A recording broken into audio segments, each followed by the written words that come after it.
खूप कठोर भूमिकेवरती आलोय। मला ते नाविलाज आहे, त्या पद्धतीचा निर्णय घ्यावा लागतोय। मला कुणाला दोष द्यायची इच्छा नाही आणि द्यायचा पण नाही, कारण आपल्या लेकराला समाजाला जर मिळतच नसेल तर मग आपण आता कठोर भूमिका घेणं गरजेचं आहे।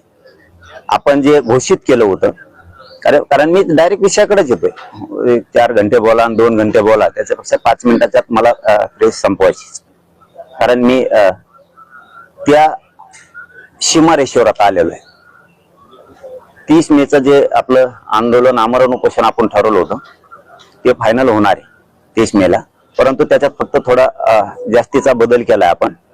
ते आमरण उपोषण आपण फॅन मध्ये, सावलीत, मंडपात बसून आपण ते काय आणखीन सुविधा करून करत होतो ना। समजा सगळे तसंच करतात, मीच नाही तर सगळे तसं करतात। मला अंतिम टोकाचं आणि कठोर आमरण उपोषण करायचंय।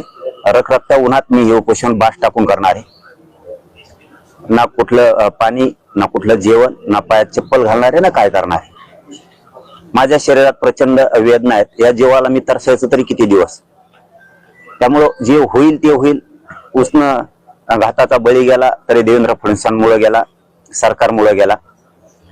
कितीही जीवाची लाहीलाही झाली तरी हरकत नाहीये, कारण माझ्या समाजाच्या लेकरांच्याच आयुष्याचा उन्हाळा झालाय।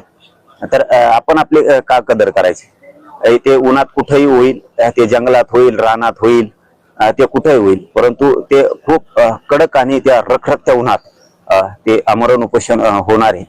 आणि त्या भूमिकेवरती मी आता ठाम आहे। आता शेवटी त्याच्यात किती त्रास होणार आहे, किती जीवाची लाहीलाही होणार आहे, किती कडक ऊन आहे, किती त्रास आहे, किती त्या वेदना होणार आहेत, याचा मी कसलाही विचार करायचं नाही ठरवलेलं। मी